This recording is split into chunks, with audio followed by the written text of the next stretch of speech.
Sup? This is my goals, revision 1, update 3.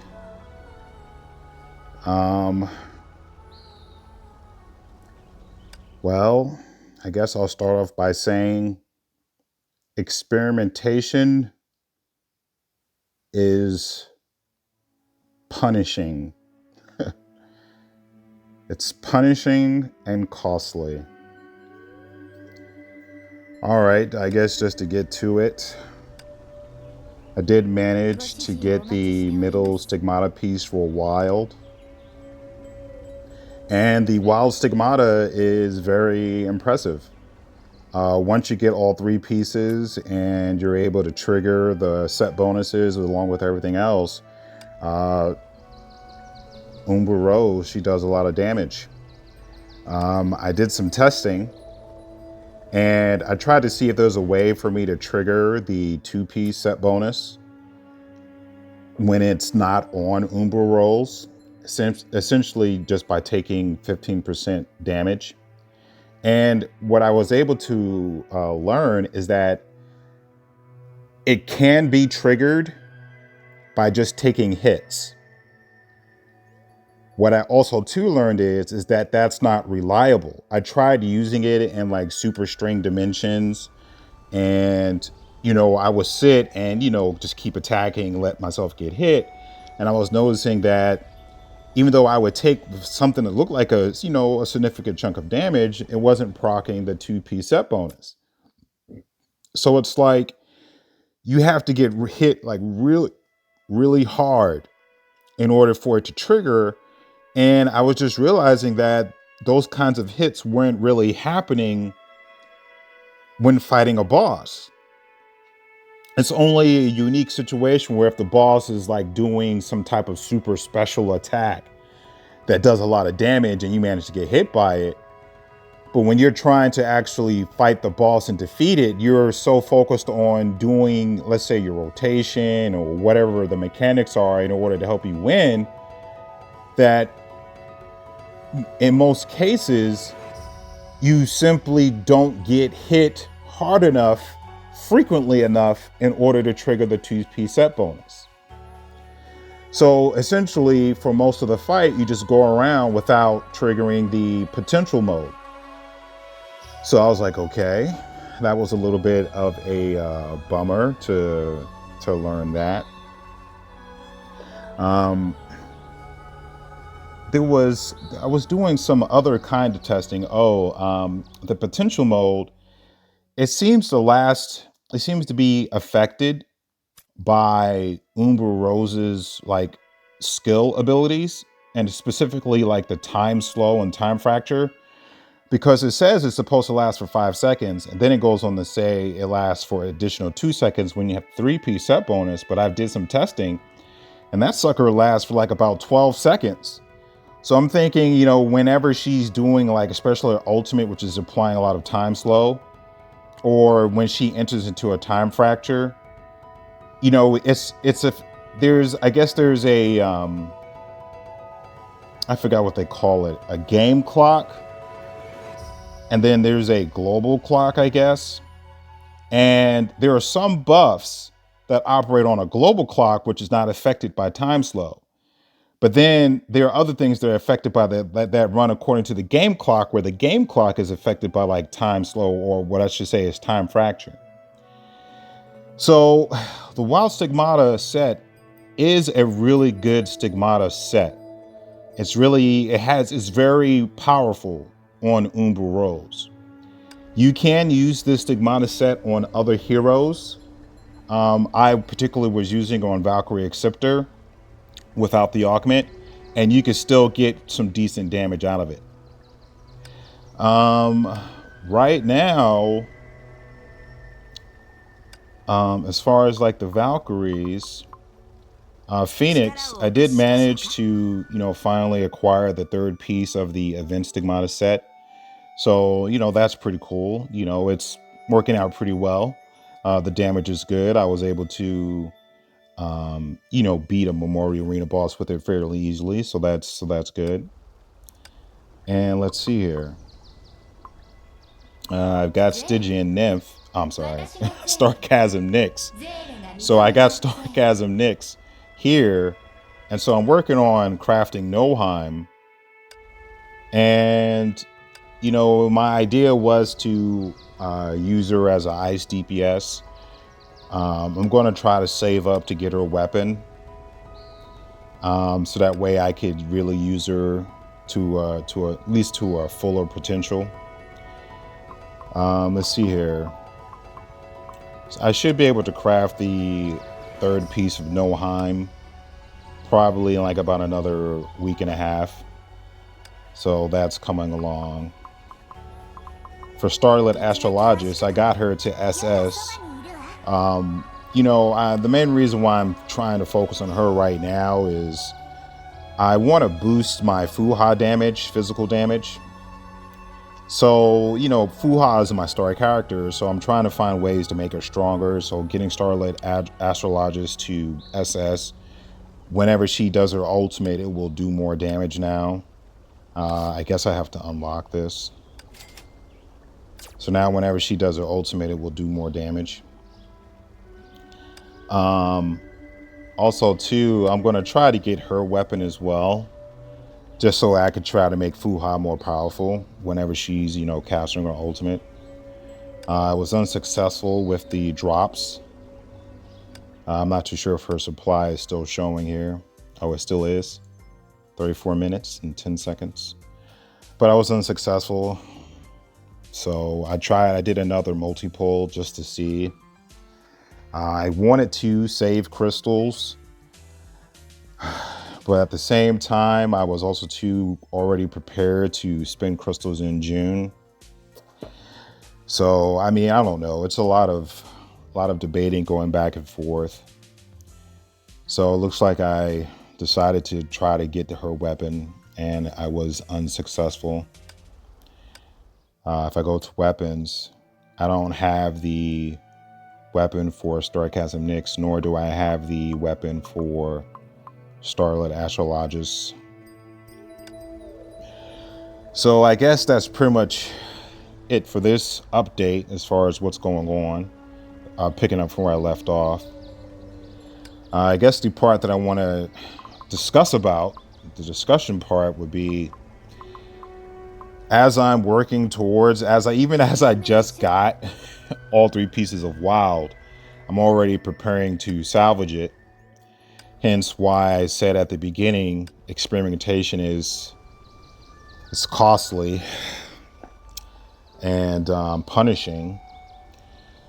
I guess what I want to say is what I'm learning, or is that what I'm kind of like what I'm applying is my experiences with the new content. The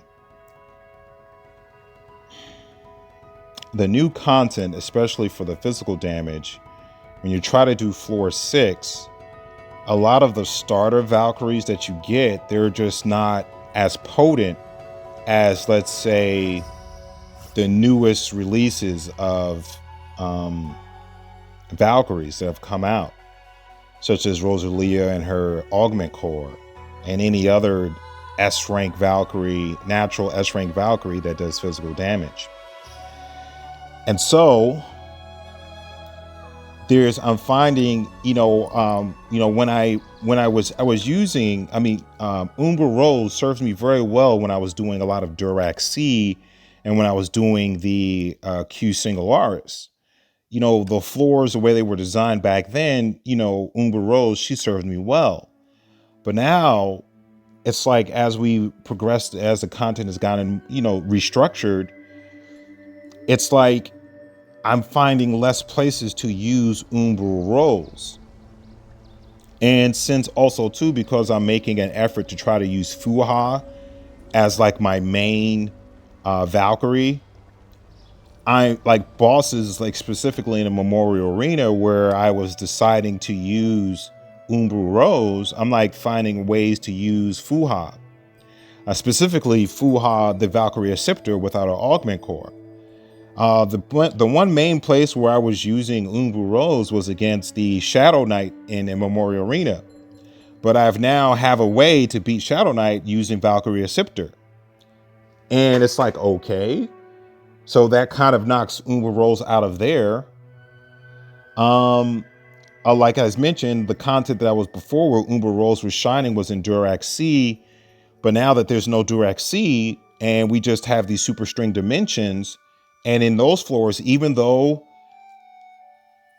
it's like I have ways to clear those floors without using a Valkyrie that has the up damage type for that floor or for that stage.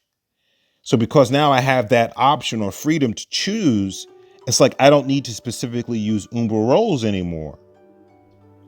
Also, too, now that my Shadow Knight is going to be getting into triple S or becoming triple S pretty shortly. And when I say shortly, within the next, come the next update, I'll be able to get her to triple S.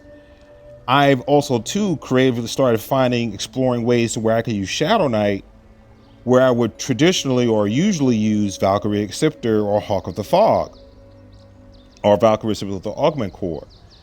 So now that I'm using Shadow Knight for lightning damage, where I would typically use Valkyrie Scepter with the Augment Core or Hawk of the Fog, it's like, okay, I'm giving myself more. It's like I'm freeing up Valkyrie Scepter to be used for physical DPS instead of Umbu Rose.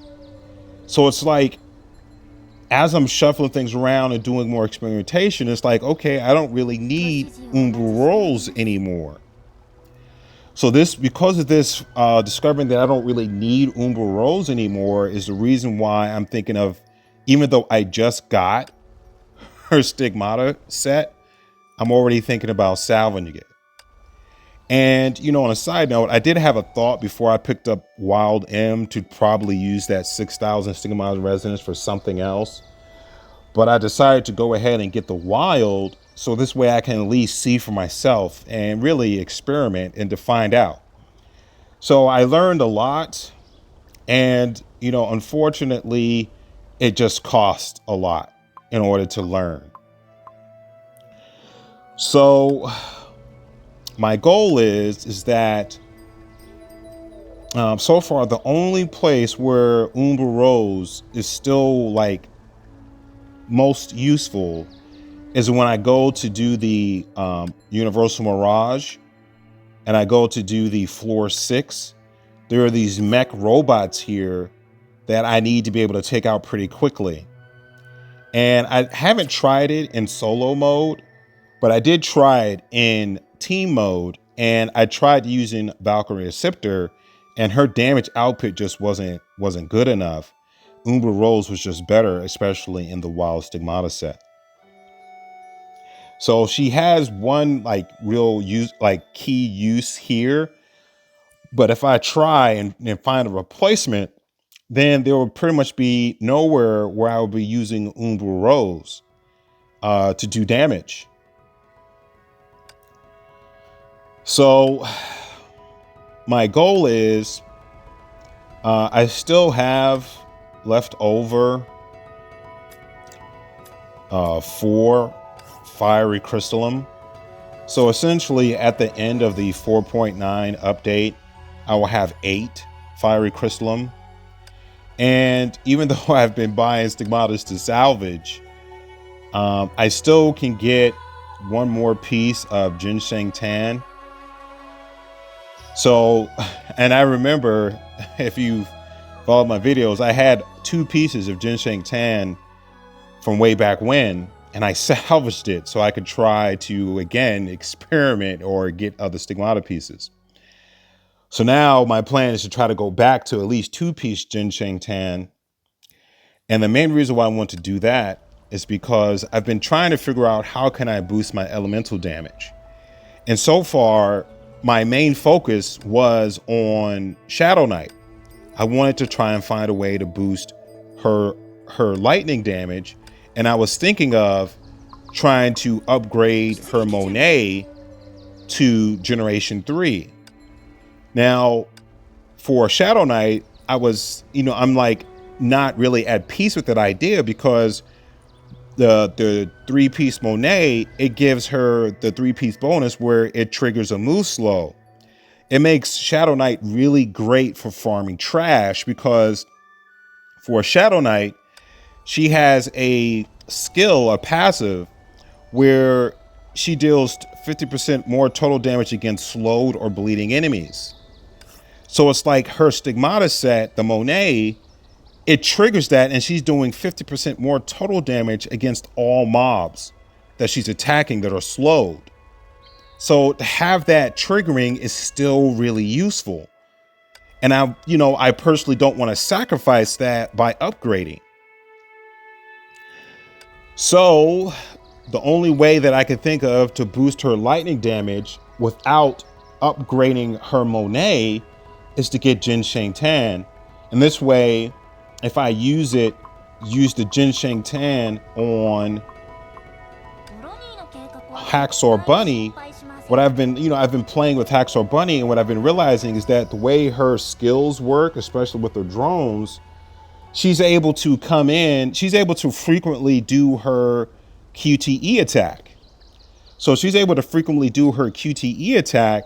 That means I can somewhat reliably keep triggering the 2-piece set bonus of Jinsheng Tan and keep giving myself an extra like 40 to 50% elemental damage boost in a reliable way. So this way it gives me a compromise to boosting Shadow Knight's lightning damage without actually having to sacrifice upgrading her Stigmata sets.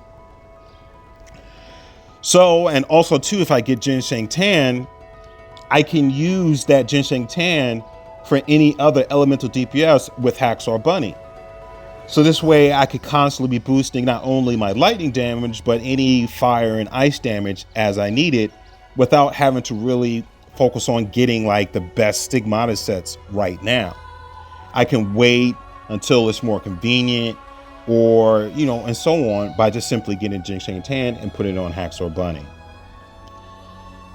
So the only way that I can do that is that by the end of 4.9, I will have 8 Fiery Crystallum. And then if I salvage the Noheim pieces as well as the Wild, I will have another 6,000, and then I can pick up Jinsheng Tan from the exchange shop. So that's what my current plan is. Also too, my other plans are to, since I'm going to try to get Starchasm Nyx's weapon, as well as Starlit Astrologus' weapon, it's going to take me about another 4 months to save up the crystals. I mean, there's a good chance it might take about 3.5 months to save up the crystals if I try to, guesstimate or assume I'll be getting crystals from events that will happen. But without, already calculating events, it'll take me about 2 months to save up like about 28k crystals. And the logic is that, every time I experience a failure when trying to pull for these supplies, whether using single pulls or whatever, how many multi-pulls I can make, that's not the total drop amount, and I don't get the item. I just remember that, you just have to be prepared to be able to go all in. So this way, you don't waste your crystals, because every time you spend crystals and you don't get your item and you never go all the way, like to meet the drop count, you have to repeat the process from zero, or from the total drop count amount again. And if you keep doing that after so many times, you might find yourself spending more crystals trying to see if you can get lucky, if you had instead just waited until you got enough to get the item to make the total drop amount so you could get the guarantee. It's just better to save to do the guarantee. So that's the reason why I'm saying it might take saving up for 28k crystals, because I'm preparing to be able to go all in and just make sure I get it. That way I don't have to keep wasting any more crystals in case I'm unlucky when trying to get the Starlit Astrologus signature weapon, as well as Sarcasm Nyx's signature weapon. So,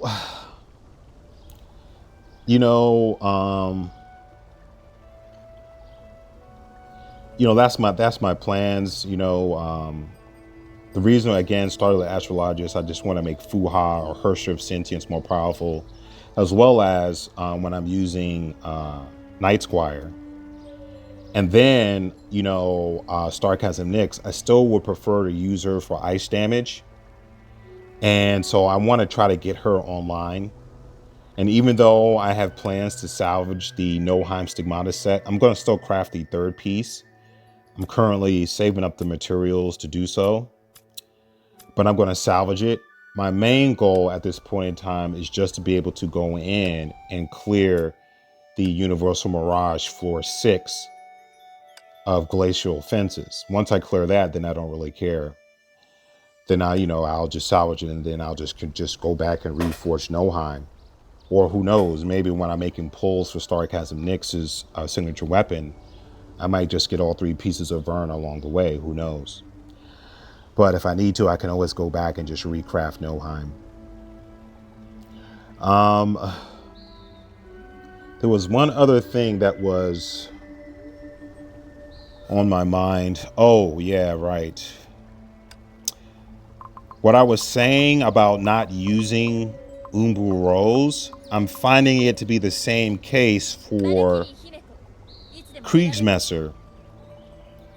So even though I have Blood Dance, and I thought this would be useful, again, because of how they restructured some of the content where there's a big emphasis on, let's say, the key type of damage that a Valkyrie does, it's like because Blood Dance does physical damage, it boosts physical damage.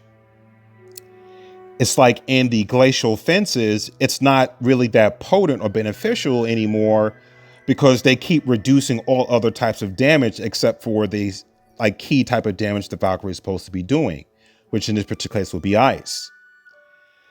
So, in order to try to keep Kriegsmaster as an option, because since she's triple S, it's like I don't have many ice damage dealers.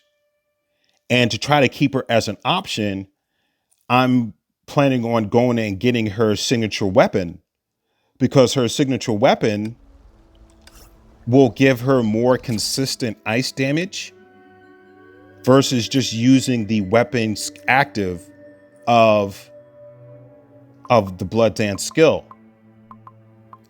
And since whenever I use that weapon active, it kind of slows down how often I can do the ultimate because it requires SP. Oh, I'm in the wrong path. So if, it's like I can get, if I were to get Harungir, like go ahead and get that back again, I would get the character gains 25% total damage multiplier.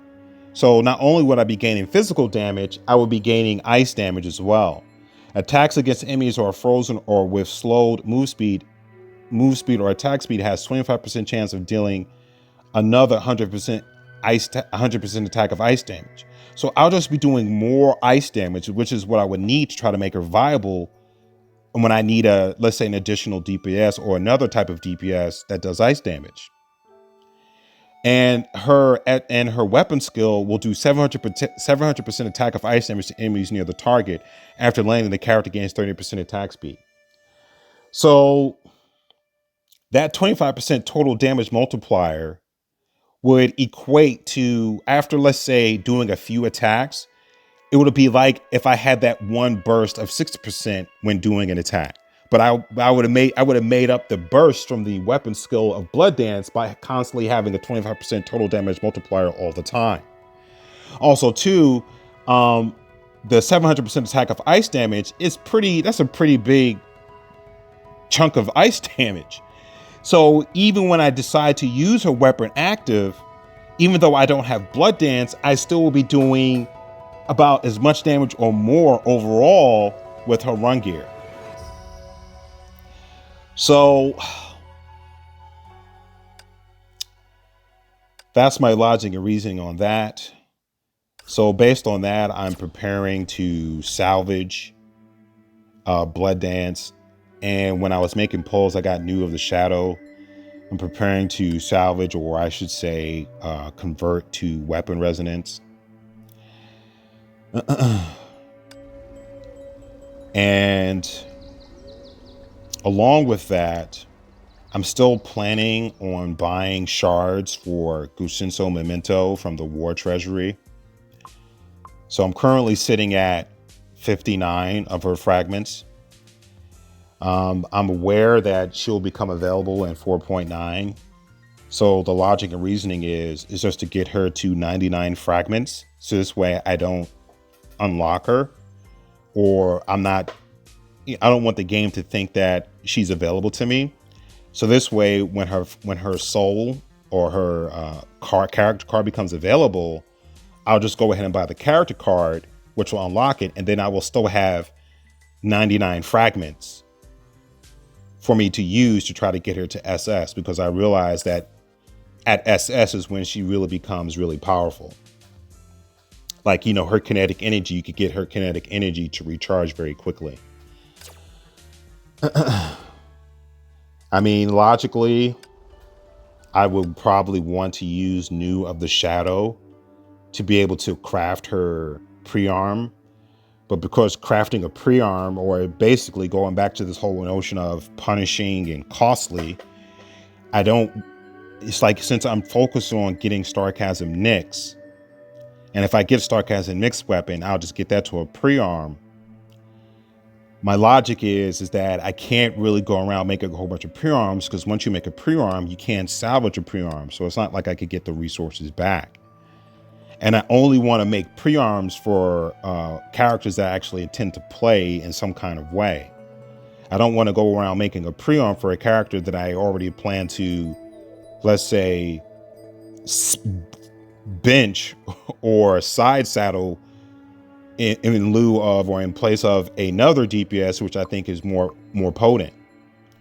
So I'm willing to, sacrifice New of the Shadow, because I can always forge a bounty weapon to bring to a pre-arm for Gusenso Memento if I want to later on. So these are all the things that I'm thinking about at this time. I guess I'm just going to move forward. I really did want to experience Umber Rose with her signature weapon and her Stigmata set. That was something I always wanted to do. I just wish there wasn't so much of a heavy cost to doing it, to where I have to. It's like in this game, you always have to, unless you're spending a whole bunch of money, you always have to sacrifice. It's always a sacrifice, a heavy sacrifice, like, of time. Like, if I do this, then I can only go this way. And if I do want to go back the other way, it's going to take so much time in order for me to get back to where to go to bring that other path to see that other path to fruition. And it's like, if I do that, then I have to sacrifice something else. And this is always this constant cycle of sacrifice of time and effort. And everything takes so freaking long in order for you to recover, to go anywhere, unless you're spending a whole bunch of money to where you can constantly, replenish resources. It's just, this is the part that I don't like about these mobile games. In PC games, I come from a world where, you just save your game, you play, you try, you experiment. If it doesn't work, you just reload your save game, and you start over, then you make a different decision.